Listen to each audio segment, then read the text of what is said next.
Welcome to This Explainer. Today, we're unpacking a literal game changer in modern history, the Universal Declaration of Human Rights. Spearheaded by Eleanor Roosevelt in the aftermath of World War II, this is a foundational text you've definitely heard of. But today, we're going to look at what it actually means for you on a practical level. We're going to break down the exact protections you are guaranteed simply by being human. So, there are exactly 30 articles in this document. But hey, don't worry, we are absolutely not just going to sit here and read a dry legal list from 1 to 30. Instead, we're going to group them up. By clustering these articles together, we'll actually see how they build your freedoms from the inside out, starting with your very core and expanding outward into the wider world. All right, let's map out our journey through 5 expanding circles of freedom. We've got 1, the foundation of dignity; 2, life, liberty, and justice; 3, civil and political freedoms; 4, economic and social rights; and finally, 5, duties and global order. Okay, starting right at the center with Section 1, the foundation of dignity. Article 1 kicks things off with this incredibly powerful statement: all human beings are born free and equal in dignity and rights. It's a reminder that we are all endowed with reason and conscience. Think about it. This isn't some special privilege handed down by a government. No, it's an inherent state of being. You are born with this dignity right out of the gate. And it demands that we all act towards one another in a spirit of brotherhood. And that brings us to Article 2, which makes it crystal clear that these rights belong to you no matter your background. The net is cast incredibly wide here. Race, color, sex, language, religion, political opinion, none of that disqualifies you. And honestly, what's really fascinating is that your territory's political status doesn't matter either. Whether your country's independent or not, these rights are firmly yours. Period. But, having inherent dignity on paper is one thing. How does the law actually step up and protect your physical self in the real world? Because, let's face it, dignity doesn't mean a whole lot if you aren't actually safe.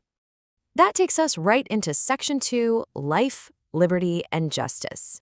Articles 3 through 5 are where we lay down the absolute right to life, liberty, and personal security. And to make sure that's rock solid, the text lays out some hard absolute prohibitions. We are talking 0 exceptions here. No slavery, no servitude, no torture, and absolutely no cruel, inhuman, or degrading treatment. These forms of abuse are strictly outlawed across the board. Now, Articles 6 through 11 consolidate your shield within the justice system itself. You are guaranteed a fair public hearing and, this is a big one, you are presumed innocent until proven guilty. You also have the fundamental right to just be recognized as a person before the law. On the flip side, there are strict rules against arbitrary arrest, detention, or exile. You literally cannot be charged for something that wasn't even a crime when you did it, nor can you get a heavier penalty slapped on after the fact. The legal system is meant to be a shield for you, not a weapon against you. So, okay, you are protected in the courtroom, but what happens when you step out of that courtroom and into the public square? Let's find out in Section 3, Civil and Political Freedoms. Articles 12 through 17 cover a massive amount of ground, securing your everyday life. We're talking protection from arbitrary interference with your privacy, your family, or your home.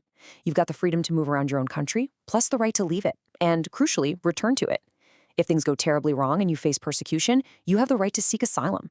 It also guarantees your right to a nationality, the right to marry, but only with your free and full consent, which is super important, and the right to own property that nobody can just arbitrarily take away.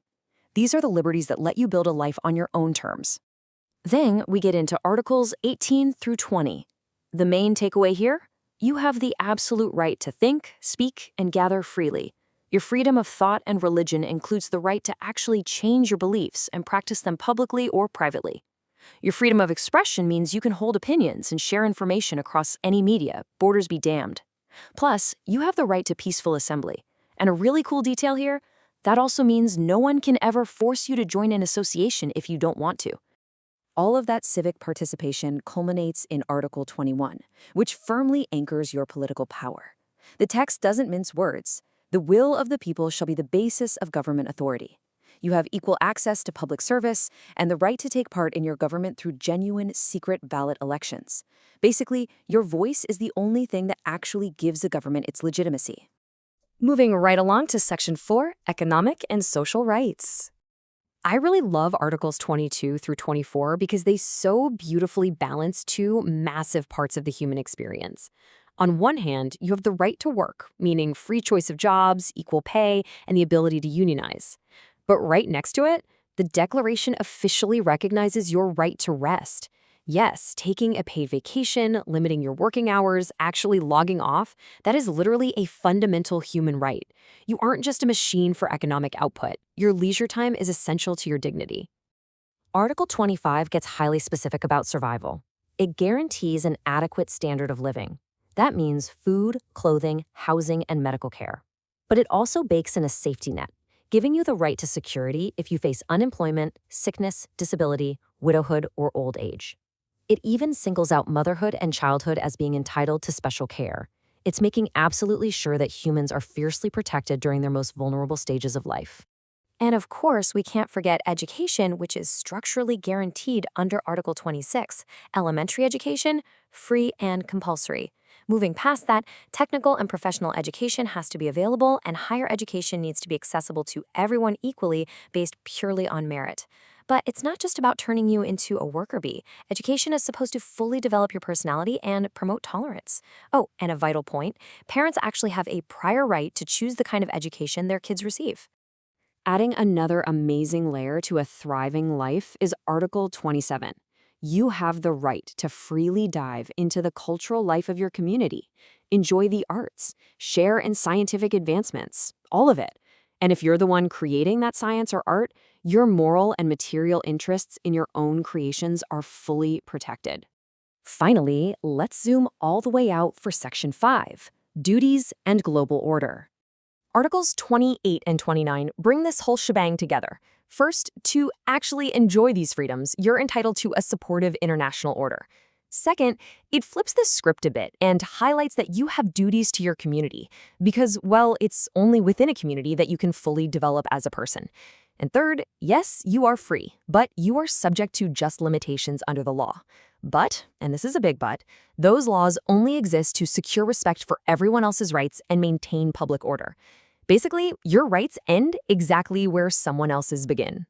It also strictly points out that none of these rights and freedoms can be exercised contrary to the purposes and principles of the United Nations itself, which is ultimately all about maintaining peace and fostering human rights globally. And that brings us to our conclusion with Article 30, which acts as the ultimate safeguard for this entire text. It says, nothing in this declaration may be interpreted as implying for any state, group, or person any right to engage in any activity aimed at the destruction of any of the rights and freedoms set forth herein. Put simply, you cannot use the language of human rights to destroy human rights. It's a closed, legally protected loop of mutual respect.